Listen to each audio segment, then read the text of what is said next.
My name is Jonathan Dupont. I'm a research fellow at Policy Exchange, do lots of different things in industrial strategy. You want to read more? We have lots of these at the back.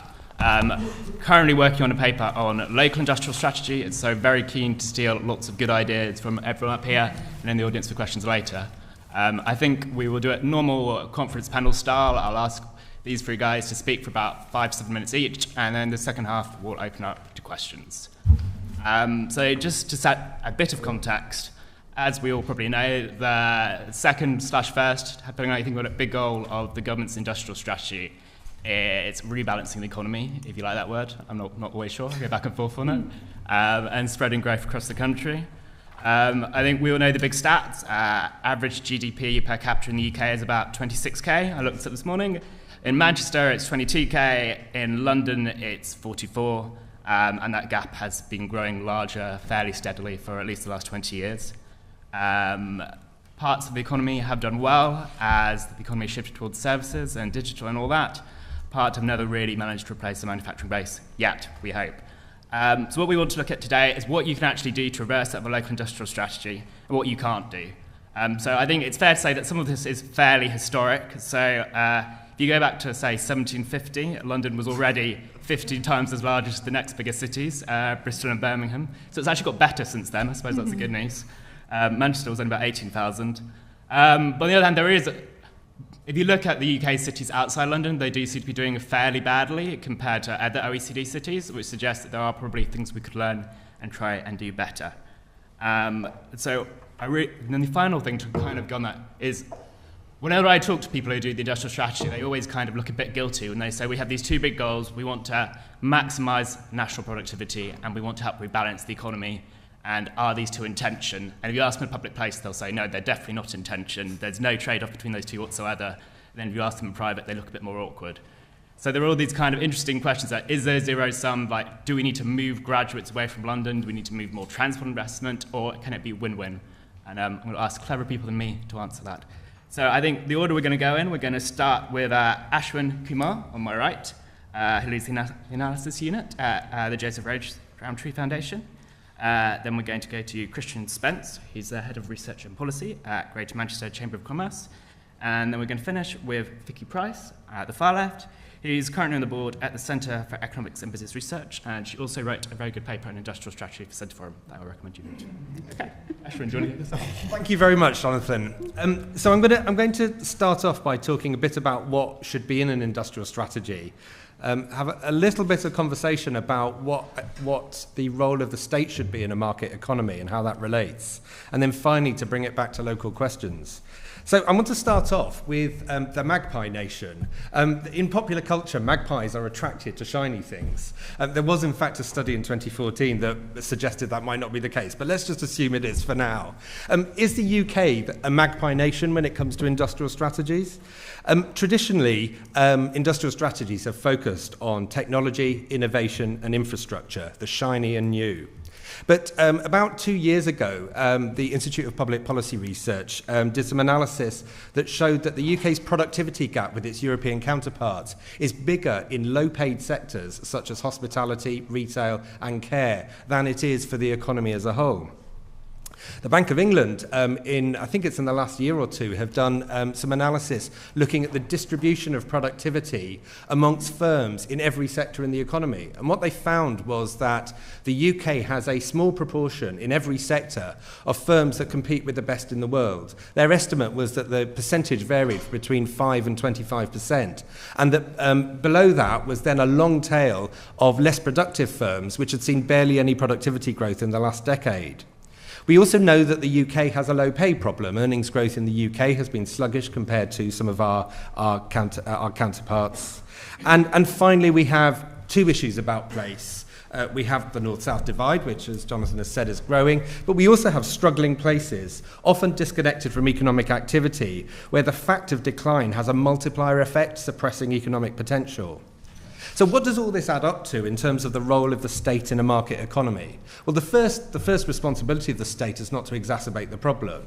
And at the moment, we have a situation where infrastructure investment is disproportionately higher in London and the South East. So therefore, there is greater investment in the areas which are already doing well. And so basically, that is exacerbating the problem. We also have the hidden effects of fiscal policy.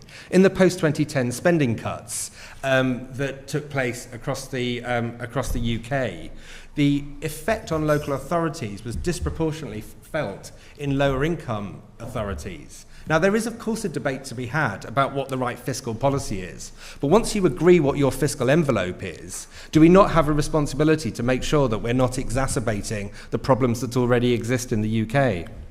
But I want to bring us on, in some senses, and I think that part of that really is the obvious stuff, into the question about where government should actually be putting its efforts in terms of mitigating the problem. And what I want to say sort of principally is, where is the marginal effect of government intervention going to be greater? The fact is that we have world-leading firms that compete on an innovation basis and a technology basis with the best around the world. What really is the marginal impact of government putting ever more resources into trying to stimulate further innovation? On the other hand, we have, as we've talked about, a problem with low productivity sectors, firms, people on low pay, and struggling places. So to put it very concretely in terms of policy, when we leave the EU, we'll have EU structural funds that will disappear. And the government will have all this money and have a choice about what to do with it. Is that money going to go to help people on low pay, working in low productivity firms in struggling places? Or will it go to stimulate innovation and technology in firms that are already competing with the best in the world? Once we accept that industrial strategies shouldn't be about the shiny and new, but about the day-to-day and the struggling, the solutions inevitably become more local. It might be that we should be devolving infrastructure funds on a per capita basis, because at the moment, appraisal frameworks applied by Whitehall disproportionately are biased in favour of places where ticket prices are already higher, because the standard appraisal technique is to use the implied revenue from new infrastructure development in order to prioritise investment. But clearly, the point of this investment is to change the market, not to accept the outcomes that the market has already produced. We might also be faced with questions facing struggling places. Is the priority to invest in transport so that these places become better as commuter towns? Or is it actually to try and stimulate economic activity? There is no way that those kind of decisions should be taken in Whitehall. They must be taken closer to the impact of those decisions. And these issues have a particular salience for the Conservative Party. The Joseph Rowntree Foundation published research only a few days ago, which showed that many lower income voters were attracted by some of the party's positions on Brexit, but actually were more attracted by some of Labour's economic narrative. So whether it's the Conservative Party's desire to widen its electoral appeal, or as a country because we want to get serious about the productivity problem and the fact that our productivity gap is actually bigger in some of our low-paid and our struggling sectors, we need industrial strategies that are local enough to go beyond the shiny and new and make a real difference to the day-to-day and to the struggling. Thank you. Question. Thank you very much. Good morning, good afternoon, where are I? Good morning. I guess first, on behalf of Greater Manchester Chamber of Commerce, welcome to Manchester, for those of you visiting. I'll talk sort of substantially really my introduction to the three questions you have on the paper and what you want to explore today, but also just give, I think, just to start, perhaps a bit of a view on our thoughts on the industrial strategy framework as it's emerging from government so far. I think we all, I guess, tacitly welcomed the government's Green Paper early this year. Almost regardless of its content, the fact that one exists at all is a huge step forward. But we have concerns, and the concerns are really in where it takes us rather than what it says. It, of course, goes into great depth, looking at what are the current challenges, and what are the questions the country should be asking. And I think in that sense, the paper gets it mostly right. But that shouldn't be a surprise, because we've known what all the problems are and what all the key questions are for the best part of 3 or 4 decades. The challenge now becomes, how do we move that forward into a framework which allows delivery? And I think in that paper we have a common Whitehall problem, in that it all gets nicely siloed into the 10 or 12 pillars which are in there. And there's a risk then that the industrial strategy that comes forward from that is also siloed in those pillars. And I can't help thinking that I'm probably not the only one who, when you look at that last pillar, number 10 or number 12, I can't remember now, of localism and local areas, that you can't help but feel it was tacked on at the bottom because the initial draft had come up with an odd number of pillars, and that doesn't work. And that the idea of looking at industrial strategy through a local lens is an afterthought, rather than understanding that it should be the lens through which we look for solutions in all of the other pillars. And if you can have a concept of a horizontal pillar, I may be mixing metaphors, the horizontal pillar should be the localism. It should be the understanding that across all of our cities, and the great cities here of Manchester and across the north, and of course for the 50% of our population who don't live in cities, who I think feel intensely neglected in the current policy framework, the solution has to be locally driven. So thinking about that through the 3 specific points here, how should a local industrial strategy seek to raise productivity? Well, I think for us there are 2 main areas, and we are in agreement, not surprisingly, with a chunky OECD report of about 4 years ago, which essentially said when it comes to managing the economy, to supporting the economy and helping developed nations go forward, governments essentially only have 2 levers to pull: infrastructure and skills. For everything else, the market will mostly find a way, providing that framework of key strategic enablers is actually delivered.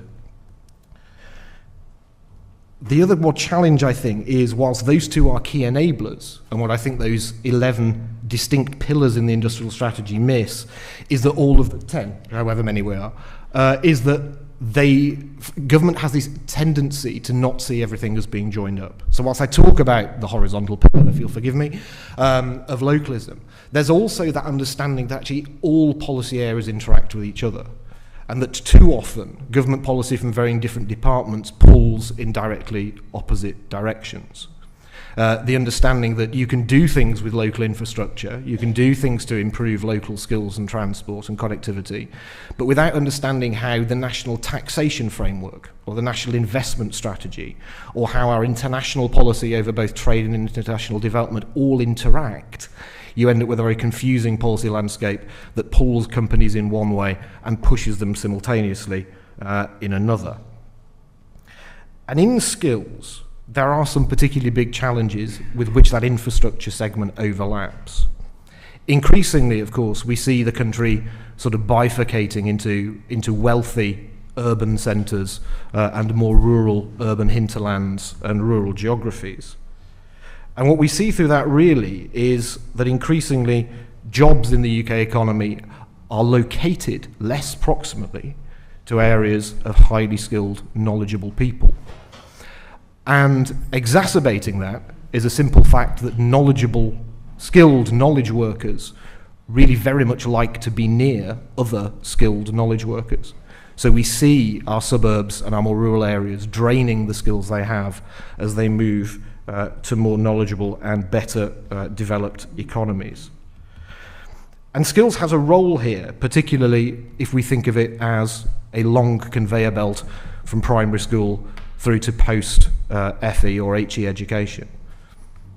And there needs to be an understanding that whilst we often throw a lot of the blame for low skills at our FE colleagues, they are under some significant challenges in the world they work. They fall between 2 stools of significant focus on our primary and secondary education and significant focus on higher education in the world of work. The funding per head is around half what it is in our European and more developed economies. And there isn't less of an understanding that actually FE is hidebound often by what it is given from the marketplace. that over 50% of our further education budget is spent remediating the failures of our secondary system. And this is not to do our education system down at all. Similarly to what we've heard about the productivity challenge in companies, the best of what the UK produces is utterly world-leading, but our average is disappointingly low, and it is there that we must focus on our challenges. Is there a trade-off in policy areas? I fear there probably is. I will admit this happily, even policymakers won't. I think the challenge, of course, you've already heard sort of reference to current Treasury funding models and Green Book methodologies, which essentially automatically benefit those areas where returns are greater. But we need to understand those returns are greater for a very good reason. London delivers very good BCR returns on investments because it has had 200 or 300 years of significant capital investment from national government. So the question about freeing local areas cannot rely on current methodology because we will not move forward. It has to be about how do we deliver capital investment now to reduce revenue-led support in the north later. How essentially do we make the northern economies more efficient? And that is very much, in many ways, about catching up with capital spend and the investment that other parts of the country have already seen. And how much catch-up growth is realistic? Again, it varies hugely. But if the ambition of localisation in industrial strategy, I don't like the phrase rebalance the economy, if the goal is to better balance the UK economy, then we have to think about where those first paybacks come from. The goal, as I said, with the example of sort of benefit cost returns, is that we need to start to reduce the north and our lower productivity areas' reliance on revenue support. How do we get them to actually start to be profitable? Some of those areas are better placed to start making returns to the national P&L account than others, and we need to start there so that as they start to make a profit, we can start to redistribute and help other areas too. Great, thank you very much. And Vicky. Thank you. Well, as you heard, I have written the odd industrial strategy in my time, and in fact, there have been loads of industrial strategies. They may not necessarily have been called that. And my old department, Biz, has now got industrial strategy on the tin. It says so in the title, so at least it signifies that it might take it more seriously. But I mean, obviously, what we are all worried about is politics and whether there is any consistency actually in what's going on, and ensuring there aren't just knee-jerk reactions to whatever pressures there may be, and that we actually have a consistent and proper industrial policy. Now, of course, how do you define a proper industrial policy? I agree with quite a lot with everything that I've heard so far. Thinking again to the days of writing industrial policy, our job was to avoid the ministers from picking winners. I mean, I would say that, and the civil servants are quite concerned about that. In fact, the interesting thing is when I first joined the DTI, there were whole chunks of our department were occupied by firms' representatives who had been lent to work on the car industry, the aerospace sector. And of course, surprise, surprise, we seem to actually be giving quite a lot of money to those sectors. And a lot of the evidence of what actually worked and didn't work was ignored, and we changed that quite considerably. But you couldn't take away this desire to be seen to be forecasting the future from the centre and putting resources in particular areas. So we would produce our industrial strategies, which gave the impression of picking winners, but actually when you read it, and it's not very different in this case, frankly, when you read it, what you focused on was the horizontal issues, which matter hugely, just as we've been hearing. It's the skills all across the country, not just in particular areas. It's the regulation so that it's actually appropriate to encourage entrepreneurship, which I think was very important, of course, and anything that might encourage investment. Up to a point, you had to look at tax policy, of course, but that was the Treasury that was doing it. We would look at all sorts of areas, pushing for capital allowances and so on, which the Treasury didn't always buy into. But that was how it worked then, and I'm quite convinced it still works now. The only real problem is that we've got to start from where we are. And what's been going on through the years is that funding has been cut. When I first joined the DTI in the early 2000s, business support was quite significant. It was above 10 billion a year, and that was cut progressively to practically nothing. And then, of course, I worked in the coalition government early on when we abolished the IDAs. Well, it took quite some time for some of that funding to start re-emerging. That was cut. The LEPs have tried, and lots of other organizations, but it hasn't really replaced what the IDAs were doing. So there's been a long period of not enough money actually going into the areas that regions really needed to put money into to improve their comparative performance. And of course, if you look at spending on infrastructure, public spending on infrastructure, since 2010-11, it's fallen by about 20%. You spoke about the further education side, that's had cuts of 20 to 30%. So, unfortunately, these are areas where if one is in trouble fiscally, as one was after the financial crisis, the easiest thing to cut, whether you're a Labour or Conservative, frankly, or a coalition government, was the capital spending side. Much more difficult to do something about welfare because it's very obvious to people, though they've done that too.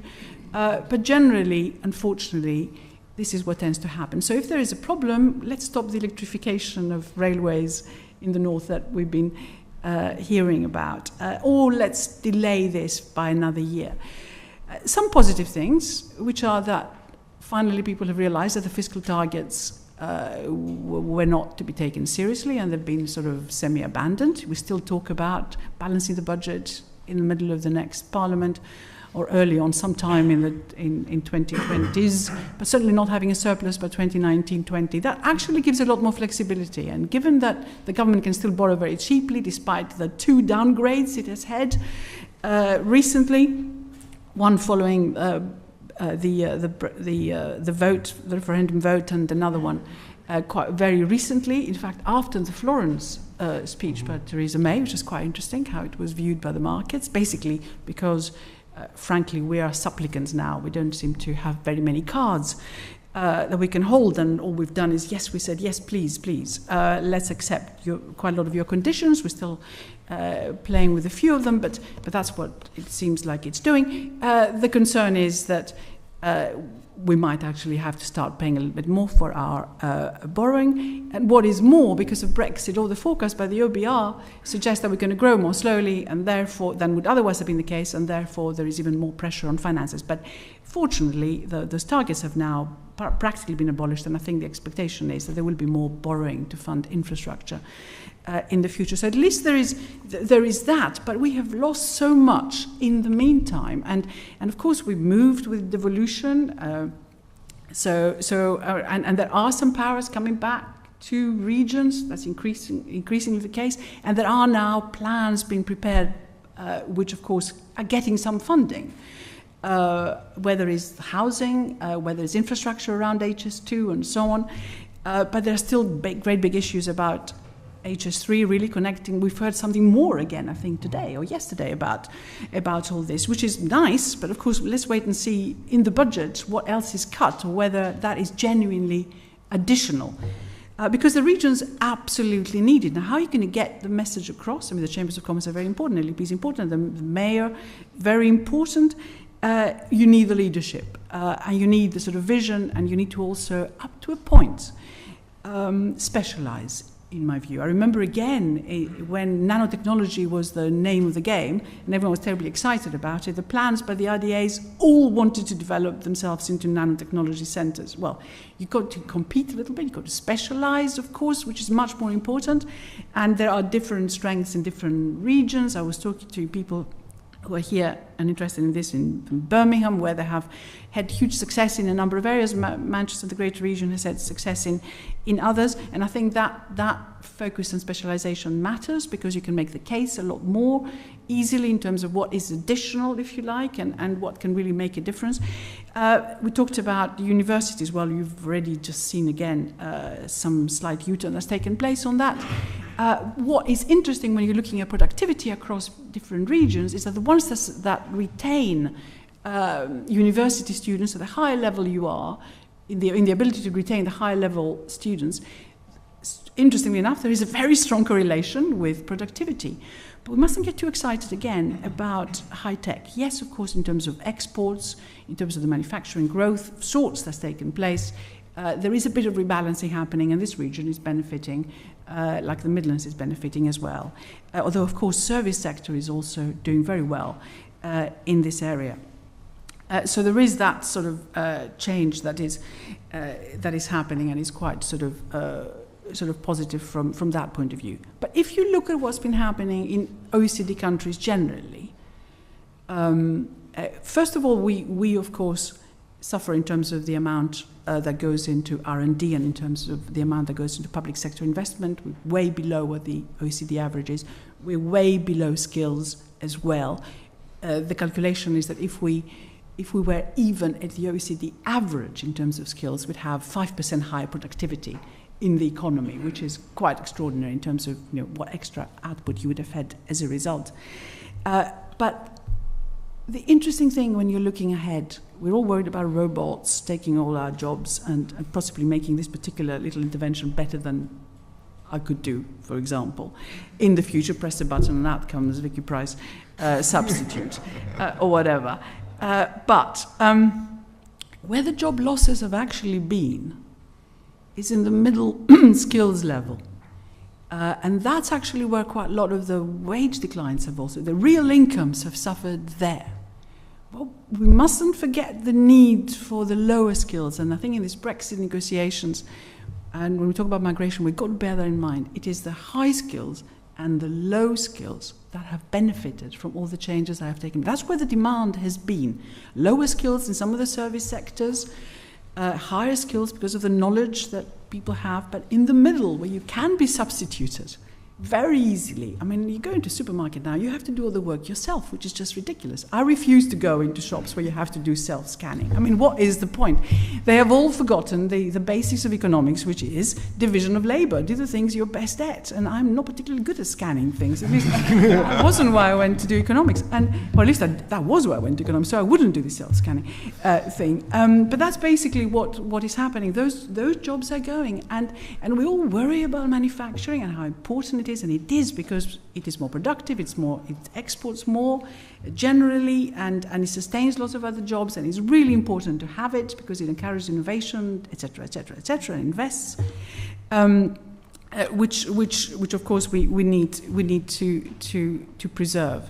But the really important thing is what happens to the rest of the economy, which of course is so significant in the UK. And it is one which actually does need this increase in productivity, but also where so many people are employed. So we worry right now about Bombardier in Northern Ireland, but of course we know why. Politics, of course, but also, remember, EU state aid isn't the issue. It is that there was state aid at all. If we had just given state aid under Corbyn in the future, we still would have these problems. So that's not the issue. So it's quite interesting, and nobody seems to be really picking this up as an argument against, leaving Brexit, so we can actually leaving Europe, so we can actually do all these things. But we forget what is happening at our doorsteps on the services side. If I understand the figures correctly, this example I gave you about how you can get out of, you lose these jobs. It was something like, despite the boom in retail that we have seen, it was something like 60,000 jobs were lost in retail in the first quarter of this year, followed by 40,000 jobs lost in the second quarter. I haven't seen any protest. I haven't seen the Prime Minister going around and saying, well, we're going to stand by and make sure these jobs are not lost. We are forgetting this whole area of losses. And of course, that explains a lot. I think the way people are voting, the way people are thinking, the drops in real wages that have taken place. And with it, I'm afraid, instead of productivity in the economy going up, particularly, these jobs are being replaced by lower skilled jobs with lower productivity, which end up, in fact, bringing our whole productivity level down. And the interesting thing is that our productivity levels have come down, and they're now, we've won nothing since the financial crisis. We're back to below where productivity was in 2008. The regions have a huge amount to contribute in getting that message across, and also ensuring that in their areas a number of these things are reversed. But I'm afraid at the end of the day, again, money matters, and the more you're able to do yourselves, the better it will be in terms of directing the resources to the right place. Thank you. Thank you. So I had a few follow-up questions. So Ashwin, you raised this interesting idea that we focus too much on shiny kind of innovation, battery funds and all that kind of stuff. And I think Vicky will say some of the things, and that we really should be doing more to worry about people at the bottom and kind of worrying about skills. And like, would you two agree with that? Do we focus too much on fancy new technologies and self-driving cars and all the rest of it? Yes. They are important, but of course we need to think more widely. We know that employers want people they can use who have all these various skills that we all know are important in terms of being able to communicate. But we also know that employers don't simply talk about skills. It's a very interesting statistic that the UK has the highest, in the EU, the UK has the highest number of companies that do training for their employees, which is quite extraordinary. Something like 90%. And then you look underneath to see what is this training doing, and it's basically induction and health and safety. And if you look at the amount that is spent per employee, we are way down the scale. We're something like, third from the bottom.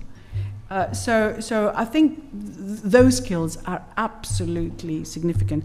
And of course, it then allows people to have transferable skills that they can use elsewhere, because there's no doubt things are going to be changing in terms of what types of sectors are going to be there in the future. We just don't know exactly what they are going to be. Maybe there will be electric cars, of course, but there's plenty of other stuff.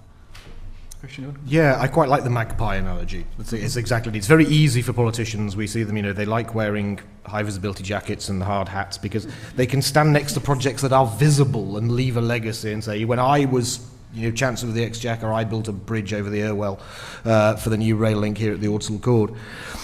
All this stuff is important, of course. This is where the big long-run productivity gains occur. This is about securing the future of the UK economy and better balancing and all of that.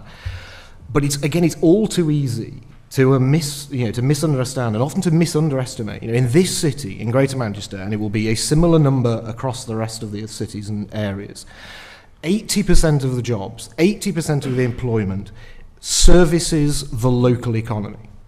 All this high-value stuff, the things that, well, I hope I'm high-value, I'm probably just a draining policy wonk, but all of that kind of knowledge economy and this new shiny manufacturing is great, but actually most people are not operating in that world, and most people will not, on the whole, operate in that world.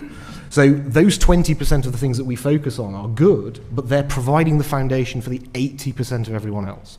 And we have not put enough focus on the 80%. That is the reason for all of the political turmoil, not just here, not just in the UK, but in the West, the challenges of some of the southern European economies, the scenes you saw on television from Catalonia yesterday. These things are frustrations around the way that the economy is just not working for the overwhelming majority of its inhabitants. The concept that Whitehall is increasingly disconnected from reality is one which is felt ever more tangibly in cities like this and around the country. Ashwin, do you want to? Just to pick up, on that point about technology, we've got to remember that technological change has always happened for centuries, and there have been protests against technological change and its impact on jobs for centuries. But the question, but just to follow up on the retail point, if the British Retail Consortium analysis is right, there are going to be huge numbers of jobs lost in retail over the next 5 to 10 years. And the question for us is not can we stop the market producing the technology that will make that change. That change will happen. The market will deliver that change.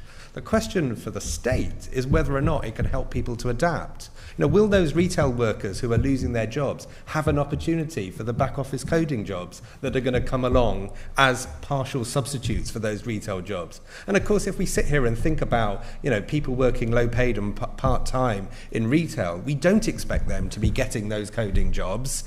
If we could make that happen, maybe actually we would be reducing some of the political costs of technological change and actually helping the productivity problem that we've talked about. Okay, one more question from me, then I'll open up to everyone else. So I grew up in Teignmouth in Devon, so I think it's relatively easy to think of how you would shape a local industrial strategy for a big city like Manchester or Birmingham. What would be your kind of strategy for a more rural or coast community like a Devon or a Cornwall? Any takers? The first thing you do is have better infrastructure. I think that's absolutely the focus of it, whether it's connections in terms of rail and roads and broadband, of course.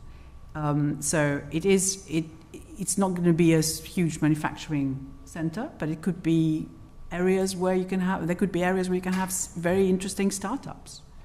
And there's nothing wrong with sort of digital stuff happening anywhere. And so I would imagine that would be very much the focus. Now, you then worry a little bit about agriculture, of course, and what the impact of Brexit and everything else would be. But we do still know that agriculture still employs very, very few people in relation to the rest, and I'd worry about that a bit less. Okay. Anyone else? I think, it's not an area of expertise for me. Urban policy is what I do, but I think there are people talk about sort of these coastal towns, but there are ones which are making big resurgences. The growth of financial services, particularly in places like Bournemouth. You see that it is about finding the niche. What is good? What assets does the local area already have? And I think still throughout, despite sort of the significant devolution post sort of 2009 and particularly 2011, we're still waiting for lots and lots of local areas and combined authorities to genuinely do those baseline assessments and understand their own local economy and what's going on. But yeah, undoubtedly, connectivity to the world generally, be that physical or digital, you've got to do something to actually just connect these places to economic areas. When you're talking about some of these places, there is a choice about whether or not sort of infrastructure and transport is enabling the place to become a better commuter town, or whether there are ways of stimulating economic activity. But that has to be a local answer. But what happens if you don't do anything, if you're not providing any investment for those places, that they become run down? I was sort of driving through North Wales a few weeks back, and we just stopped for lunch at the town that was off the A55. And we walked along the pedestrianised high street in this little town on a Saturday at 12:30 looking for somewhere to eat, and the place was utterly dead. And the point is that if you give up on the ambition, then you kind of lose all sense of purpose. And then what happens is that if you do grow up in those areas and you've got business ideas, you don't stick around there in order to be able to sort of, because you've got a community of people and it's a nice place to live and you can go and sit with your laptop in a coffee shop, because there ain't none. There wasn't one in this little town centre. There was a Wetherspoons, is where we went for lunch, and that was the best that we found. And that if you don't have that ambition, and if local leaders don't have the ability and the capacity to build a plan, what happens is that you get the negative spiral, so that everyone leaves as soon as they can, as soon as they've got any skills, and actually the problem gets worse. So you have to, the local effort of thinking through what are the potential purposes, where can we invest to make this a nice place? Do we have the infrastructure for people to stick around, either to commute to jobs elsewhere or to build micro businesses? Local leaders have to be doing that work, otherwise these places will just spiral downwards. Great, thank you. All right, we will open up to questions. 3 simple rules. Let's say your name, your organisation, and make sure there actually is a question there. Lady in the second row. Kira Box from Friends of the Air. Actually, it's picking up very much on the last point that you made, and something Christian said earlier about silos, and also disagreeing with Vicky somewhat about the relevance of food and farming to industrial strategy. It really feels like there are over 4 million people involved in working on food and farming. We know that there's a huge value of the food that we produce to our GDP. We know that by producing that food, we increase tourism revenues, we provide environmental benefits, and I really do feel that there's been a very big government push since Brexit towards making more of exporting that food, making more of the high quality of food we produce, and getting to the question. Yeah. And also making sure that people in our towns and cities can enjoy food that is locally produced and sustainably produced, and building those links. So how can we build those links between urban industrial strategy and a wider agricultural rural strategy that really supports our food and farming industry? Anyone? Can I say I apologise profusely about saying that agriculture didn't really matter. Of course it does, and so I take it all back. But your point about food, it's very, very, very important to remember that it does indeed employ lots of people, and it is one of our main export sectors, and most of it, I'm afraid, goes to Europe. So it's something that we're going to have to face. But of course, we already have quite a vibrant food manufacturing sector. I was thinking much more about what do you do as an industrial strategy for those areas. Of course, you've got tourism up to a point. I've eaten over there in some amazing fish places, and indeed it's quite vibrant in many areas.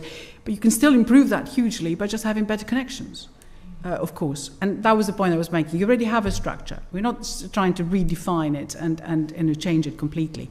But you can change on the agricultural side and food processing side, which is very, very significant, and we therefore need to keep that one going. But if you're thinking of what can you do as an industrial strategy to develop it further, change it, then infrastructure is absolutely important, and keeping the skills there is absolutely important. And we know about the connectivity issue and broadband. I mean, those are areas where it's appalling that we have regions of this country where actually, I'm afraid, even on the train coming up from London, where you just can't speak on the phone and you can't connect and you don't have fast broadband. Without that, you can't really change the way you do, even make the food processing side or getting things more efficient than it would otherwise be. And of course, just moving your stuff from A to B where they are, if you don't actually have the proper road infrastructure and train infrastructure, it just adds to the costs of doing it. And we can become much more efficient if we did it that way. That was why I was focused on that. But you're absolutely right. Right, okay. I will just make a quick plug. I co-wrote a paper for Policy Exchange called Farming Tomorrow that came out last month, which talks about look that up. Very good. Go in the front. Good morning. Thank you very much for a very interesting panel discussion. My name is Philip Dyer from Atkins. My question relates to the point that Vicky raised about picking winners in the industrial strategy. I'm quite heavily involved with the Northern Powerhouse, and the mantra from central government there is for business to lead the way in terms of taking control of the industrial strategy and the future of that region. But the consequence of that seems to be that businesses are essentially writing policy statements and suggesting influencing central government, and indeed are picking winners. So if you look at any of those publications, they would suggest that the areas of growth are in health, digital, engineering, etc. They would say that, wouldn't they? Mm. So my question is, how on earth do you mitigate between needing business to lead and at the same time not being biased and picking winners?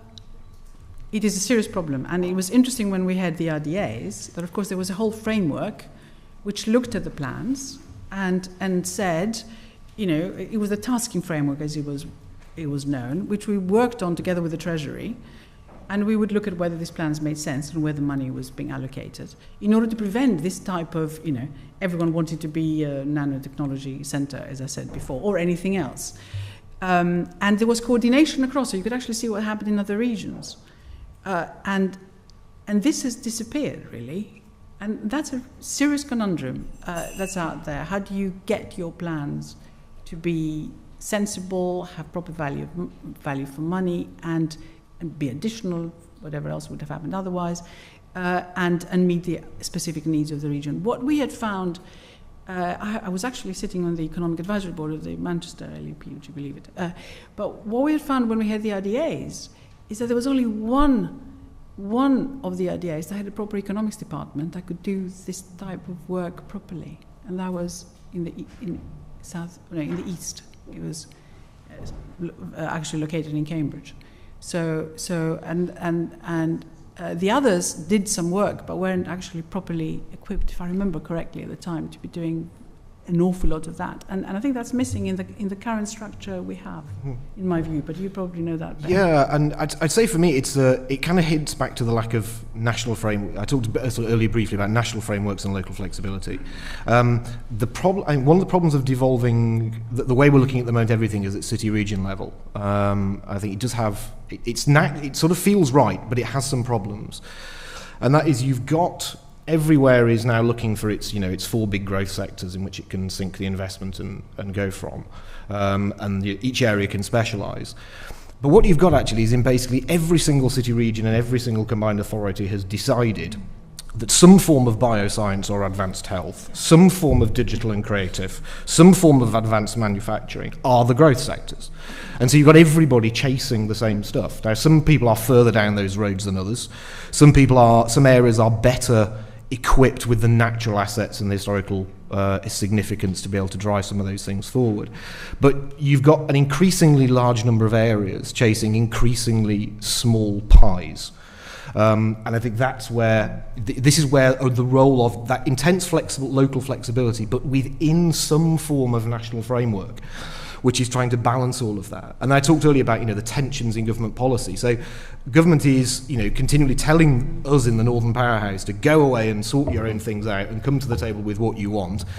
Clearly, advanced manufacturing and high technology are growth areas for you. The Northern Independent Economic Review, et cetera, all points to all that.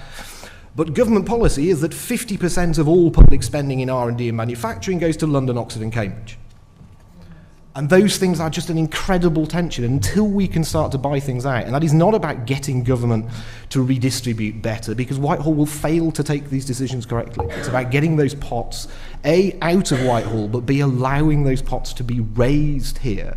So we need to start talking about both funding and finance of investment into these industrial sectors, and that cash has to come at least partially from the local area. There's an incentive, there's needs to gain, greater finance and capital through venture capital funds and all the rest of it. But I think the other risk for local areas is they're also all trying to invent their own.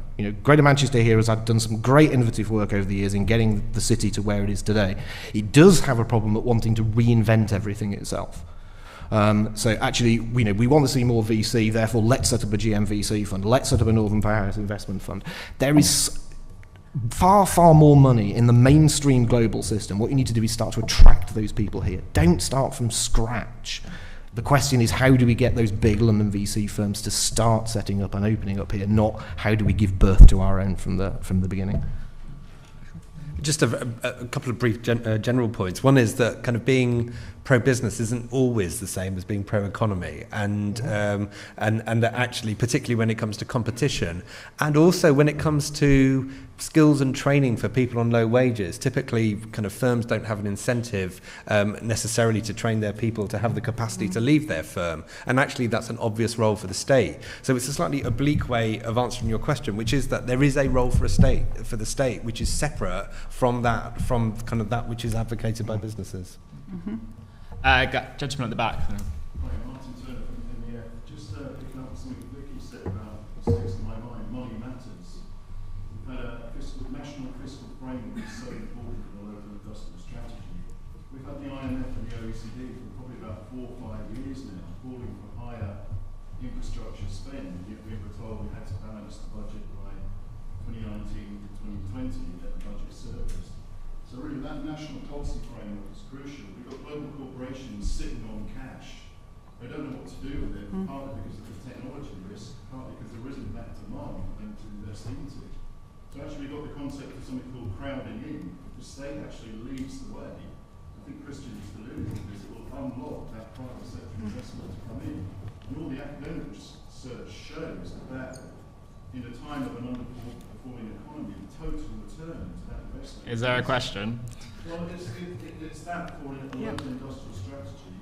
We need to get our national fiscal framework right. And until we do that, we're probably going to have very limited capacity to act locally.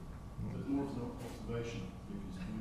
Breaking the rules. Okay. Is there anyone else with a question? No. Gentleman back there. From CIPD. I just want to ask briefly about management quality. So Andy Holdane's analysis suggested that management was a material factor in why we have such a long tail of underperforming firms. And he suggests that policies to improve management quality can have high return potential. We've been running some HR support pilots for small businesses over the last year, 3 parts of the business, in Stoke with the Chamber of Commerce and the local growth hub. And what it showed, the only findings are that there is significant value in this, and some early evidence of productivity, workplace productivity improvement through this sort of support. So the question for the panel is there mileage in greater investment in local business support to the management capability of small firms to improve the demand side, how we invest in new jobs, how we design jobs, how we create more flexible workplaces? Is that an area that we see more mileage in the practical thing? Okay, this is a long-running saga, of course, on the management side. And there were business support products in the past that actually paid for that type of training and a bit of the mentoring that was taking place. Perhaps not as specific as what CIBD perhaps is doing now, which sounds great.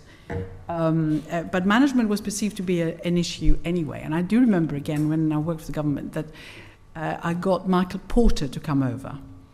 And he was on his way to Singapore to give a £1 million talk. And he actually agreed, somehow or other, I spoke to him, he agreed to come and do this for us for just £50,000. And the ESRC paid for half of it, which is the Economic and Social Research Council. So for 25,000 quid, he helped me launch our innovation strategy, which included the importance of management in this and being innovative and so on. So, and there was some money allocated. It was the only way that we were actually able, as we were cutting down business support, to put some more money into innovation, which was quite wide, as you know. And we started the Technology Strategy Board, on which I sat for a while. Without that, all that money would have disappeared. I was going for this. But it was started with the belief that there was a serious problem on management. There have been loads of studies since, which suggest that too, including the problem in the UK and other countries where you have family-owned businesses which are not particularly well managed, and if you move them back down to the second, third generation, it gets worse and worse and worse. These are hopefully the areas that you're focusing on. But frankly, it's a very difficult nut to crack, and I wouldn't say that loads of other countries are particularly better. If you look at Germany, they have exactly the same problem in the Mittelstand, where all this family, they don't invest, they keep a lot of the money, they don't innovate, they don't bring in external managers. So I think there has to be a much more concerted effort in looking at that, which would improve things. But because you can't quite pinpoint what management is, except getting people in from the outside tell you how you should do things better and give up on various areas so you can't. But also it happens within firms. People get promoted because they've been there for some time rather than getting promoted because they can manage. And then of course you find they can't manage at all. So I think large companies suffer from this also, frankly. So there has to be a rethink about reward management, so you keep your experts and promote them if you want to. Just don't give them any management jobs at all, please, and then that would be better for the economy as a whole. Yes, everything you've just heard. It's a huge problem in the UK economy. We've known it for a long time, and I think the problem this is difficult because it goes beyond sort of economics or business and is slightly in the culture of the UK, that managers is one of those phrases that we sort of trip off the tongue in the same way we tend to trip off Brussels as being one of those things which is sort of important and on the side and we have to pay attention to, but frankly it's a bit of a dirty concept and we don't want to talk about it too much. It's just not seen as it's a problem. It's just culturally in the UK, management is not seen as a career, as a set of skills that is different to doing your day job. As you said, the constant concept of over-promotion. People are very good at doing job B, so they end up being director for directorate B, when actually they've absolutely no skills in how to manage that, in how to read their P&Ls and balance sheets and understand the innovations in the market. I think there's a much bigger cultural issue at heart, but it's good to see what you're doing and your organisation keep going on all of that. I think I'd just follow up by kind of agreeing 100% with both of you, but and on that culture point, we do have the kind of cult of the gentleman amateur, and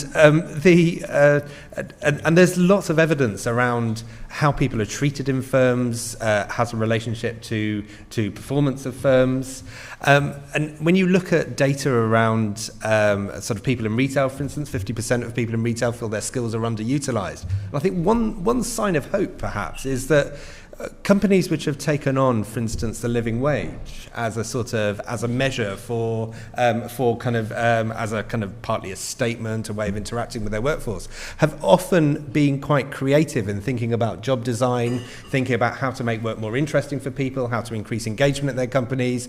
Because if they're going to take on this kind of public statement about paying a higher wage than the kind of compulsory living minimum wage, then they're going to have to generate more productivity to do so. So So I think I'd agree 100% with what people have said, but there are some signs of hope that actually when people take this on, it produces the business benefits that generates a better way of working. And I think we need to think, I don't think we've got the answers, about how we reach a situation where more companies feel that they have the capacity and the will to take that on. Well, I mean, that is also shown in the way in which our companies grow, which has been another traditional thing, that they grow up to a point that they get bought up because they can't expand further. Everyone said it's partly because of finance, but actually it's also the skills to move into a new area, which is very difficult to come by. Okay, so I think this is probably our last round of questions, so I'll take a few. If you could keep it to 3 sentences or less, and an actual question to one of those. Gentleman over there.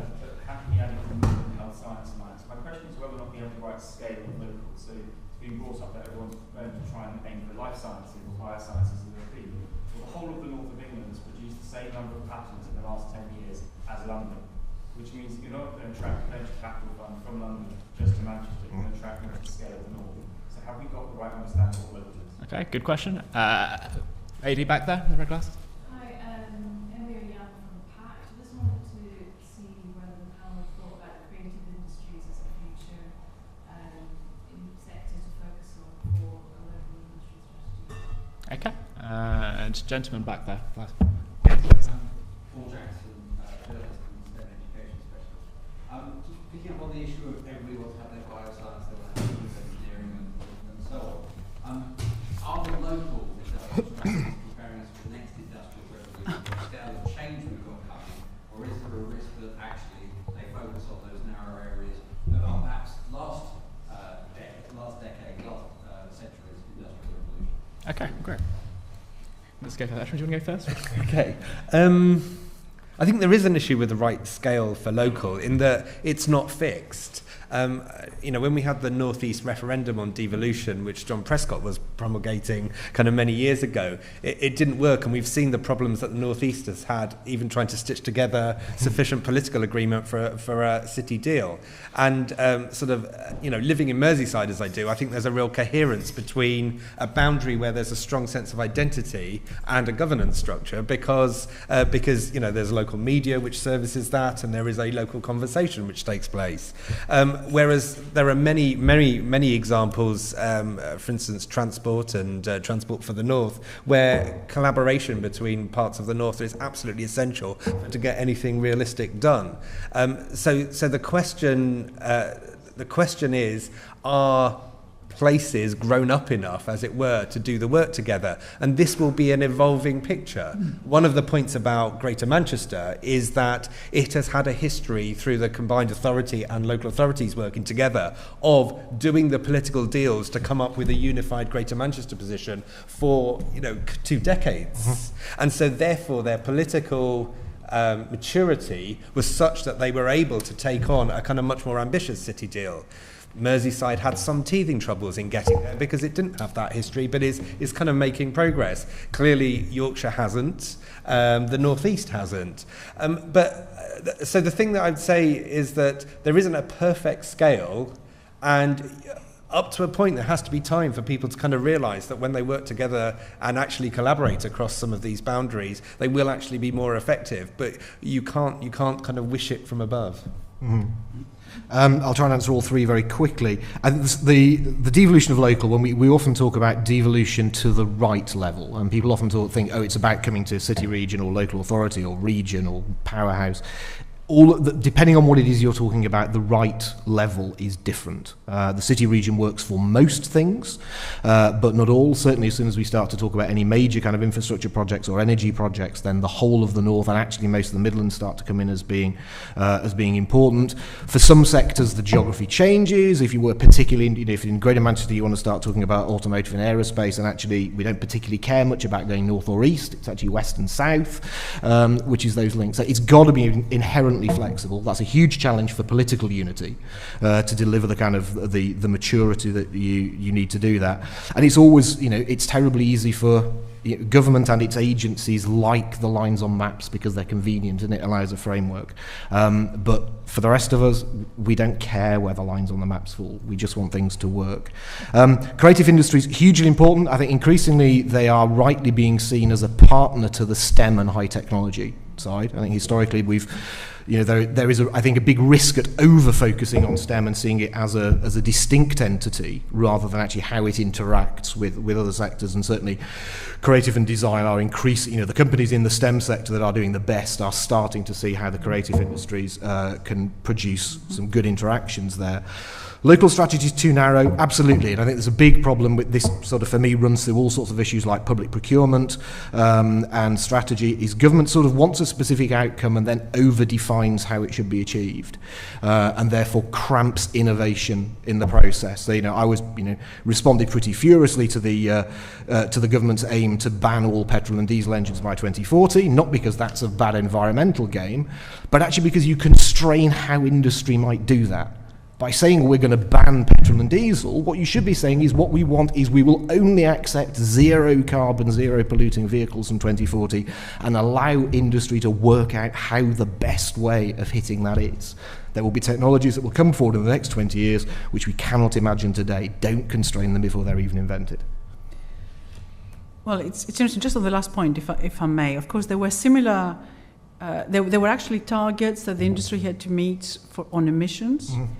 And they have assuming of course they calculated them correctly, they've overachieved in relation to CO2. But of course, you've seen what's happened on the diesel front. So it does work up to a point, and has worked if it's done properly and proper monitoring. So there is a role actually for the government there to be quite assertive in what it wants. And I think I agree with you there completely.